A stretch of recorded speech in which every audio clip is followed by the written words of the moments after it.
ሰላም ሰላም ክቡራትና ክቡራን ተከታታዮቼ እንደምን አላችሁ? እኔ በጣም ደህና ነኝ። ዛሬም እንደተለመደው በወሳኝ መሰረታዊ የህግ ፕሮግራም ተገናኝተናል። በዛሬው ፕሮግራሜ በወንጀል ህግ የማያስጠይቁ ድርጊቶች ምንድናቸው የሚለውን በዝርዝር የምነግራችሁ ይሆናል ማለት ነው። ለዚህ ቻናል አዲስ የሆናችሁ ቻናሉን ላይክ፣ ሼር፣ ሰብስክራይብ በማድረግ አብራችሁኝ እንድትቆዩ በታላቅ አክብሮትና ትህትና ጠይቃለሁ። ቀጥታ ወደ ዛሬው ፕሮግራም ይገባለሁ።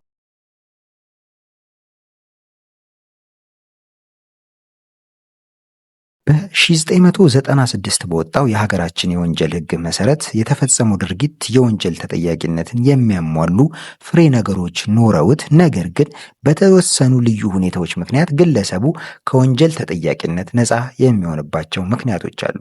እነዚህ ሁኔታዎች በዋናነት የወንጀል ተጠያቂነትን የሚያስቀሩ ምክንያቶች ሆነው ይገኛሉ። ዛሬ ዋና ዋናዎቹን በወንጀል የማያስጠይቁ ድርጊቶችን እንደሚከተለው አሁን እምነግራችሁ ይሆናል ማለት ነው። በወንጀል ድርጊት የማያስጠይቅ የወንጀል ተግባር ምንድን ነው? አንድ ራስን ወይም ሌላን ሰው ለመከላከል የተፈጸመ ተግባር ወይም ሰልፍ ዲፌንስ የሚባለው ነው።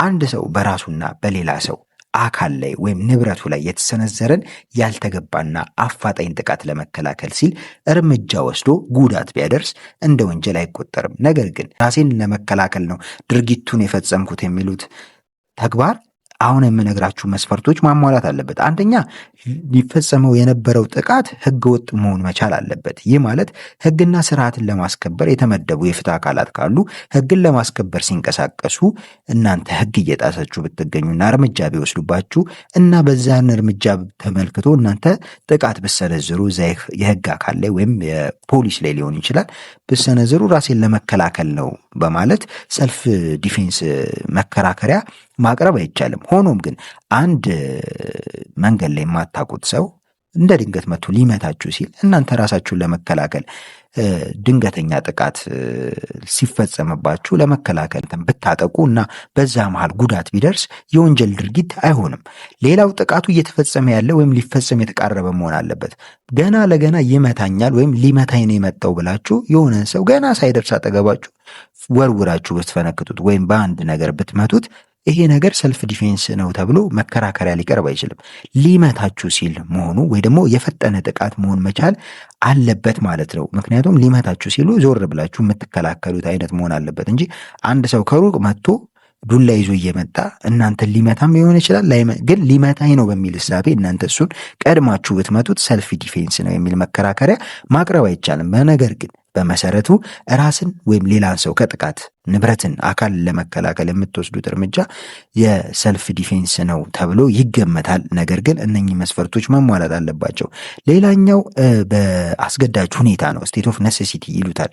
አንድ ሰው ከራሱ ወይም ከሌላ ሰው ሊደርስ ያለን የሞት ወይም የከባድ የአካል ጉዳት አደጋ ለመከላከል ሲል አማራጭ አጥቶ ወንጀል ቢፈጽም፣ ምሳሌ አንድ ሰው በድንገት የገጠመውን የእሳት አደጋ ለማጥፋት ሲል የሌላ ሰው ቤት ሰብሮ ቢገባ ወይም ንብረት ቢያወድ እንደ ወንጀል አይቆጠርበትም ማለት ነው።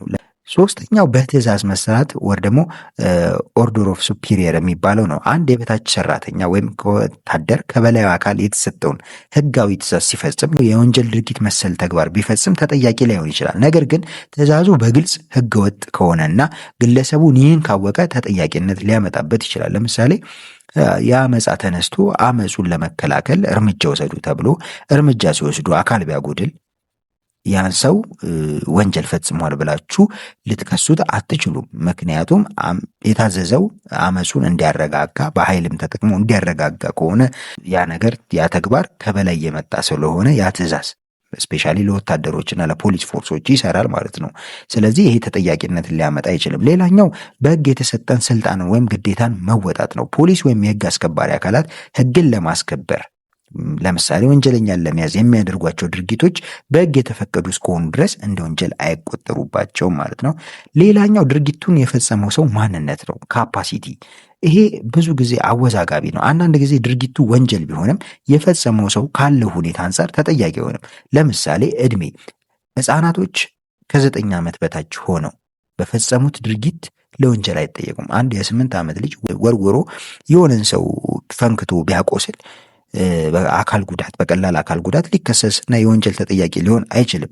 እንዲሁም ደግሞ የአእምሮ ህመም ያለበት አንድ ሰው ድርጊቱን የሚፈጽም ወቅት የድርጊቱን ምንነትና ውጤት መረዳት የማይችልበት የአእምሮ ህመም ካለበት እንዲሁ በወንጀል ሊጠየቅ አይችልም ማለት ነው። እንዲሁም በስህተት መፈጸም ነው። አንድ ሰው በሀቅ ላይ የተመሰረተ ስህተት ሚስቴክ ኦፍ ፋክት የሚባለው ሰርቶ ድርጊቱን ቢፈጽም እንዲሁ በወንጀል አይጠየቅም ማለት ነው። ሌላኛው በስፖርታዊ ውድድር ወይም የተጎጂው በፈቃደኝነት ፈርሞ በሚገባበት ስፖርታዊ ውድድር ላይ በእግር ኳስ ሜዳ ላይ ታክል ሲገባ እግሩን ቢሰብረው ወይ ደግሞ በኤምኤምኤ ፋይት ላይ ቢደባደቡ በአካል ጉዳት ቢደርስ ይሄ በወንጀል አያስጠይቅም። በአንዳንድ ጉዳዮች ላይ ተጎጂው ለድርጊቱ አስቀድሞ ፍቃዱን ከሰጠ ማለት ነው።